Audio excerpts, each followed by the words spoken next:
డబ్బు, అనారోగ్యం, ఉద్యోగం, వ్యాపారం, అప్పులతో బాధపడుతున్నారా? మీకోసమే లాంచ్ యువర్ ఫ్యూచర్ ప్రోగ్రామ్.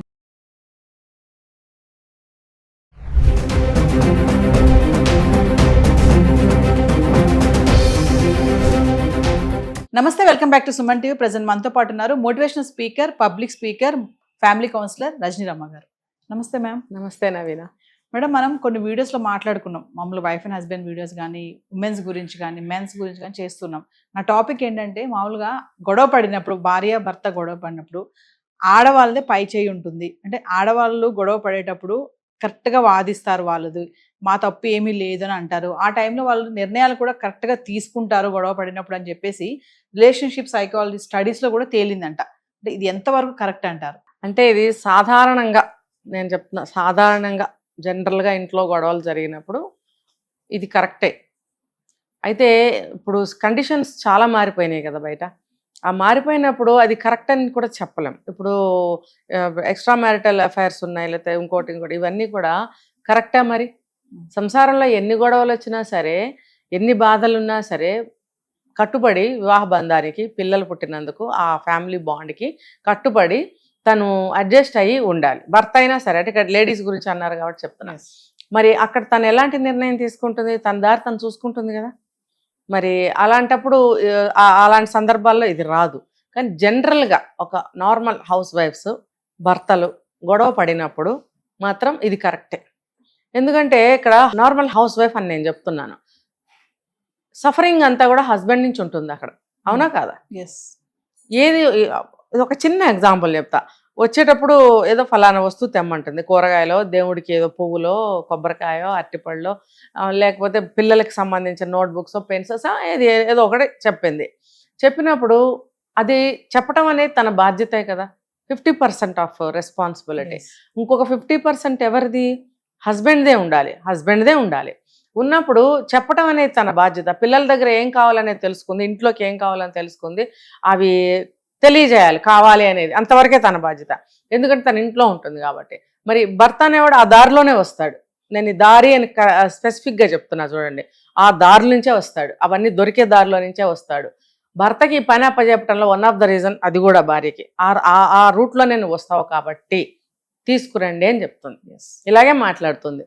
మీరు అట్నుంచే వస్తారు కదా, వచ్చేటప్పుడు తీసుకురండి అంటుంది.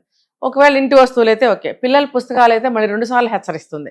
వాడికి నోట్బుక్ అయిపోయిందంట, రేపు హోంవర్క్ చేయాలి, మర్చిపోకుండా తీసుకురండి అని హెచ్చరిస్తుంది. వీలైతే మధ్యలో మళ్ళీ ఫోన్ కూడా చేస్తుంది. చేసినప్పుడు తేడు ఎందుకు అని అంటే అతను ఈజీగా మర్చిపోతాడు, చాలా ఈజీగా మర్చిపోతాడు. ఈవిడ ఎన్నిసార్లు గుర్తుపెట్టుకుని ఇంత ఇదిగా ఫోన్ మీద ఫోన్ చేసి ఇంకో 5 నిమిషాల్లో బయలుదేరుతున్నాడనగా కూడా, బండెక్కుతాడనగా కూడా గుర్తు చేసినప్పుడు నీ బాధ్యత ఏమైంది? నువ్వు ఈజీగా మర్చిపోయానని అసలు ఎలా చెప్తావు? నీకు కొడుకే, తనకి కొడుకే. అంటే ఇక్కడ రెస్పాన్సిబిలిటీ ఎంత శాతం అతను తీసుకుంటున్నాడు? 0. కొంతమంది, అందరూ కాదు. నువ్వు వచ్చేసావంటే నీ రెస్పాన్సిబిలిటీ అక్కడ 0నే కదా. మరి ఆవిడ అన్నిసార్లు గుర్తు చేసింది. పిల్లలకి ఏం కావాలో తెలుసుకోవటం అనేది ఒక బాధ్యత. తిరిగి మళ్ళీ అతనికి చెప్పడం ఒకటి, గుర్తు చేయడం ఒకటికి 4 సార్లు గుర్తు చేయడం. ఇంత రెస్పాన్సిబిలిటీ ఆవిడ తీసుకుంటున్నప్పుడు, ఆవిడ 100% రెస్పాన్సిబిలిటీ తీసుకున్నప్పుడు, నువ్వు 0 రెస్పాన్సిబిలిటీ తీసుకుంటున్నప్పుడు గొడవ అవుతుందా లేదా?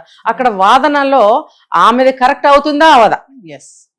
ఎనీ తీసుకోండి, ఇంట్లో పొద్దుటి నుంచి ఈవినింగ్ వరకు ఎన్నో జరుగుతాయి. ఎన్నో జరిగినప్పుడు ఇలాంటివే జరుగుతాయి. జరిగినప్పుడు అక్కడ తప్పు ఎవరిది? భర్తదే ఉంటుంది. ఉన్నప్పుడు మరి లేడీస్ కరెక్టే కదా. కాబట్టి ఏ సర్వే అవసరం లేదు దీనికి. జనరల్గా కూడా చెప్పేయచ్చు, లేడీస్దే కరెక్ట్ ఉంటుంది. మరి వాళ్ళు అంత రెస్పాన్సిబిలిటీ లేకుండా ఏదో ఒకటి చూసుకుంటూ, ట్రాఫిక్ వచ్చిందనో, అదనో ఇదనో, లేకపోతే ఆఫీస్లో ఏదో మర్చిపోయాను, వెనక్కి వెళ్ళాను, 5లో మర్చిపోయానో, ఏదో ఒక వంక చెప్తావు. కానీ అక్కడ ఒక క్లాజ్ పెట్టింది ఆవిడ, ఏంటి? మీరు అవన్నీ అమ్మేదారిలో నుంచే వస్తారు. నీ కళ్ళు వాటి మీద పడవా? అప్పుడన్నా నీకు అది చెప్పినట్టు గుర్తు వస్తుంది కదా. సపోజ్ బుక్ షాప్ అనుకోండి, లేదా పువ్వుల షాపు, లేకపోతే పళ్ళు, అన్ని రోడ్డు మీద అలా కనిపిస్తుంది, ఆధార్లోనే వస్తూ ఉంటావు. అని నువ్వు మర్చిపోవడం ఏంటంటే నీకు అక్కడ బాధ్యత లేదు. నువ్వు ఎందుకు బాధ్యతగా లేవని ఆవిడ వాదిస్తుంది. ఆ వాదన కరెక్టే కదా. తర్వాత ఆవిడేం చేస్తుంది? ఇమ్మీడియట్గా గబగబా తనే దగ్గరలో ఉన్న ఏ షాప్కో వెళ్ళి పని గడుపుకుంటుంది. అంటే ఆ గొడవ పడినప్పుడు ఆవిడ తీసుకున్న డెసిషన్ ఇది కరెక్టే కదా. అంత గొడవలో మళ్ళీ అతన్ని మళ్ళీ రెప్చర్ చేసి వెళ్ళి తీసుకురా అనటం అనేది జరగని పని. అప్పుడు అక్కడ తను వెళ్ళినా కూడా తిన కోపం వచ్చేస్తుంది భర్తకి. వస్తుంది, అంటే నేను వెళ్ళి తేలేక నువ్వు బయలుదేరి వెళ్తున్నావు ఇప్పుడు, నన్ను చేతకానోడిని అని అందరికి తెలియజెప్తున్నావా అనే మాటలు కూడా వస్తాయి. అంటాడు. అంటే ఈవిడ ఉద్దేశం ఏంటి పాపం, ఇందాక అది పాయింట్ అదే, తనదే రైట్ అని తేలింది సర్వేలో. ఎలా రైట్ అనేది నేను చెప్తున్నా ఇక్కడ.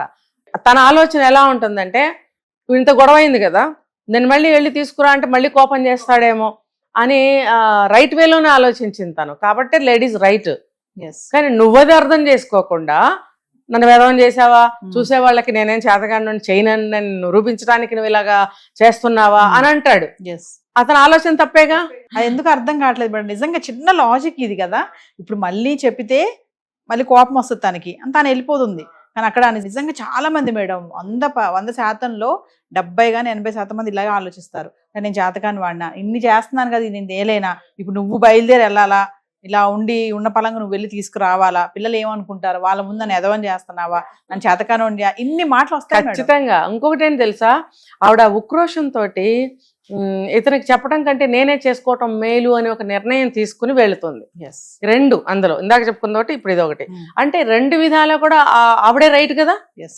ఇప్పుడు బాధ, ఒక రోషం, ఒక పౌరుషం, మళ్ళీ గొడవ ఎందుకులే అని అనుకున్నప్పుడు, ఇవన్నీ ఉన్నప్పుడు ఖచ్చితంగా మళ్ళీ భర్తకి చెప్పలేరు, చెప్పాలనిపించదు, చెప్పరు. వాళ్ళే డెసిషన్ తీసుకుని వాళ్ళే వెళ్ళి తీసుకొచ్చేస్తారు. ఇంకో కితాబ్ ఏమిస్తారు తెలుసా వీళ్ళు. అలాంటప్పుడు అసలు పొద్దుటి నుంచి గొడవంతా ఎందుకు, నువ్వే వెళ్ళి తెచ్చుకుంటే పోయేదిగా. అయిపోయాగా నాకెందుకు చెప్పావు అసలు. అక్కడ కూడా ఫెయిలే. ఎందుకంటే ఇంటి పనులతోటి, పిల్లల పనులతోటి, ఒంట్లో ఏదో అస్వస్థతతోటి నేను వెళ్ళలేకపోయాను, టైం సరిపోలేదు, వెళ్ళలేను కాబట్టే కదా నీకు చెప్పాను. ఓకే, ఈవినింగ్ వరకు నాకు కుదిరితే నేనే వెళ్ళేదాన్ని, ఈవినింగ్ వరకు నీకు గుర్తు చేస్తూనే ఉన్నాను కదా. ఒకవేళ నేను వెళ్ళి తెచ్చి నువ్వు తీసుకొస్తే వేస్ట్ కదా. మరి అక్కడ కూడా నిర్ణయం సరియే కదా.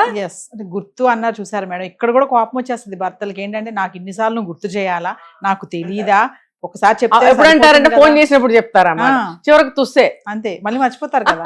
ఇంకొకటి మేడం, మనం చాలా వీడియోలో మాట్లాడుకున్నాం ఈ నిర్ణయాల విషయంలో కూడా.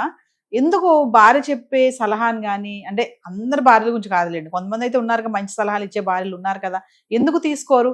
ఈగో ఎందుకు? భార్య ముందు భర్తకి అసలు ఈగో ఎందుకు? అంటే వాళ్ళు చిన్నప్పటి నుంచి నూరు పోసిన పాఠాలు ఉంటాయి. ఇది ప్రతి వీడియోలో మొత్తుకుంటూనే ఉన్నాయి. కాదని ఒక్కళ్ళని కూడా అనమనంటే చూద్దాం. వాళ్ళ మనసుకు తెలుసు అవునో కాదు. ఆ నూరు పోసిన పాఠాల వల్ల, నువ్వు మగాడివి, నీ మాట చెల్లాలి, దాని మాట వినకు, దానికి డబ్బులు ఇవ్వకు, దానికి పెత్తనం ఇవ్వకు, దాని మాట వింటే మళ్ళీ నెత్తెక్కి కూర్చుంటుంది, ఇవన్నీ కూడా పాఠాలు చక్కగా చెప్తారనమాట, మంత్రాలలాగా. సో అదొకటి. రెండోది ఏంటంటే వీళ్ళకి కొంత ఈగోస్ ఉంటాయి. ఈగోస్ అనమాట, అబ్బో నన్ను గౌరవించాలి, అలాంటివి కూడా ఉంటాయి. వీటి వల్ల వాళ్ళు అలా చేస్తారు. ఏదేమైనా మేడం, ఆడవాళ్ళు కోపంగా ఉన్నప్పుడు ఖచ్చితంగా మంచి నిర్ణయాలు తీసుకుంటారు. అది కొంచెం వీళ్ళు కూడా ఓపిక్గా ఉండి ఆలోచిస్తే అది కరెక్ట్ అని వీళ్ళకి అర్థమవుతుందని వీళ్ళకి తెలుసు. చాలా తక్కువ మంది ఉంటారు అలా ఉన్న వాళ్ళ దాంపత్యం కానీ కుటుంబం కానీ చాలా బాగుంటుంది. అట్లా చూసన్నా నేర్చుకోరు. ఎందుకు? ఇగో అదే కదా. కాదు, నేనే గొప్ప అండి, ఆడెంగోడు, అలా ఉన్నాడు వాడు ఆడెంగోడు అంటారు. నేను మగోండి, ఆడెంగోడికి కూడా పిల్లలు పుడతారు, మగోడికి పిల్లలు పుడతారు. డిఫరెన్స్ ఎక్కడుంది? అంటే ఆడవాళ్ళ కోసం, భార్యల కోసం అవన్నీ తెస్తూ, చూస్తూ, కేర్ చేస్తూ, రక్షిస్తూ, ఫ్యామిలీతో ఎంజాయ్ చేస్తూ, ఫ్యామిలీతో కలిసి ఉంటూ ఉన్న ఆడతనం ఏదైతే ఉందో దాన్ని వీళ్ళు ఆడంగితనం. ఆ ఆడతనం కూడా మగవాళ్ళకి అవసరం. ఎందుకంటే ఆ ఆడతనం ఉన్నప్పుడే ఆ ఆడదాన్ని అర్థం చేసుకోగలుగుతారు. ఆ మనసు ఆడ మనసుతో ఆలోచించినట్టయితే వాడు నిజమైన మగాడు. అంతేగాని వాడు ఆడెంగోడు, వాడది, వీడిది అనే గొప్ప ఏం కాదు అది. అలాంటి వాళ్ళని ఒక 10 మందినో 20 మందినో పోగేసి ఇలాంటి వాళ్ళని ఒకరిని తీసుకొస్తే చితక్కొట్టి పెడతారు. నేర్చుకోరా బడుద్దా అంటారు. Thank you madam.